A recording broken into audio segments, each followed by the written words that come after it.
నిజామాబాద్ అభివృద్ధి విషయంలో ఎక్కడ రాజీ పడే ప్రసక్తి లేదు. ఎక్కడ రాజీ పడే ప్రసక్తి లేదు. అవసరం అనుకుంటే ఏ మంత్రినైనా కలుస్తా, ఎన్నిసార్లైనా కలుస్తా, ముఖ్యమంత్రిని కలుస్తా. గత 1 month నుంచి ట్రై చేస్తున్నా, ఇప్పటిదాకా ఆయన అపాయింట్మెంట్ దొరకలేదు. మళ్ళీ నెక్స్ట్ వీక్ నేను వెళ్తా ఉన్నా. కలిసే వరకు హైదరాబాద్ నుండి ఒకసారి భాగ్యనగర్ కలిసి దాకుండా ఎన్ని రోజులైనా పర్వాలేదు. ఈరోజు సమర్పించిన ఇవన్నీ కూడా లెటర్స్ నేనైతే ఏదైతే ఉందో కాగితాలకే పరిమితం కాదు.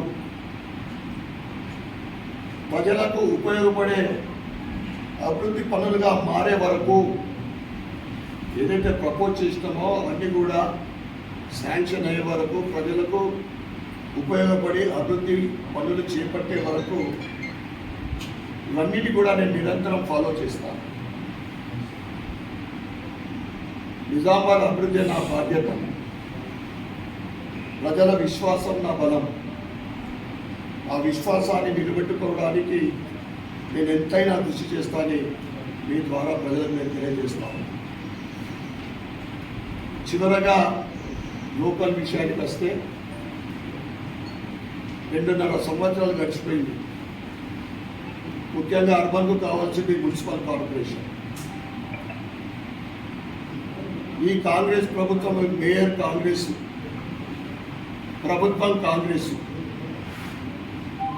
నిజామాబాద్ మున్సిపల్ కార్పొరేషన్ మీద ఎటువంటి స్పెషల్ ఫండ్ రిలీజ్ చేస్తలేరు, వివక్ష చూపుతా ఉన్నారు.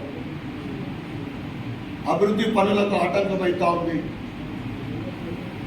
ముఖ్యంగా మేయర్ ఇంకా అవగాహన పూర్తిగా రాలేదు. పూర్తి అవగాహన కాలేదు, ఇప్పటికీ పట్టు సాధించలేదు. కమిషనర్ కూడా బేసిక్ నుంచి మున్సిపల్లో ఉంటే బాగుండేది. ఆయన కూడా పంచాయతీరాజ్ ద్వారా, ఆ డిపార్ట్మెంట్ ద్వారా వచ్చినందుకు మొత్తం ఇదేమవుతుందంటే అనేక పర్యాయాలు కలిసినా కానీ నిధులు విడుదల చేసిన కాంట్రాక్టర్లు కాంట్రాక్ట్ తీసుకున్న పనులు ఆ డిపార్ట్మెంట్లకు వాళ్ళు అధికారులు పనులు ముందుకు సాగుతలేవు. శాంక్షన్ అయిన పనులు కూడా ముందుకు సాగుతాయి.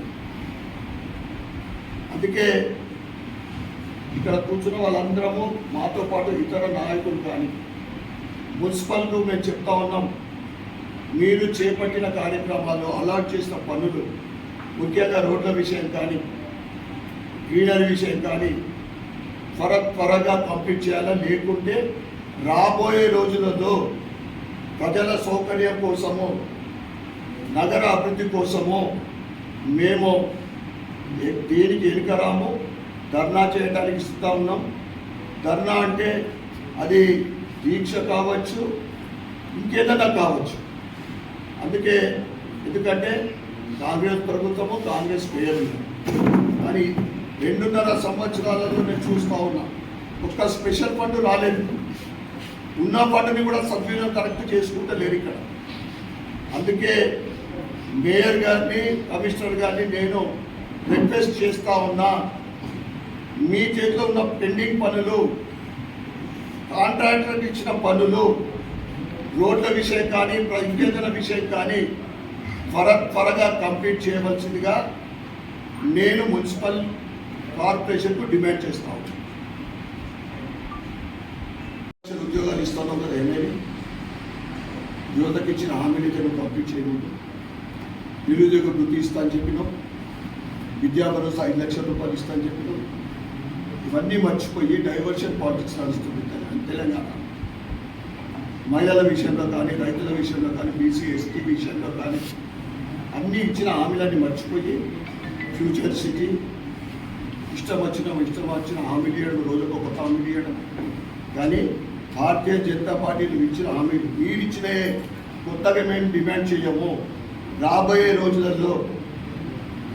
రోజులలో ఎందుకంటే 2.5 సంవత్సరాలు వెయిట్ చేసినాం. ప్రభుత్వము వాళ్ళు ఇచ్చిన హామీలు అమలు చేస్తుందని. ఇవన్నీ అమలు చేసే వరకు భారతీయ జనతా పార్టీ మొన్ననే మీరు చూసిండ్రు ఏదైతే ఫీ రీయింబర్స్మెంట్ విషయంలో ఇట్లా ప్రతి అంశం మీద కూడా మేము పోరాడతాం. ప్రతి అంశం కూడా ప్రజల తరపు నుండి మేము పోరాడతాం. అవి సాధించుకునే వరకు తప్పకుండా మేము భవిష్యత్తులో ప్రతి అంశం మీద పోరాడతామని తెలియజేస్తాం.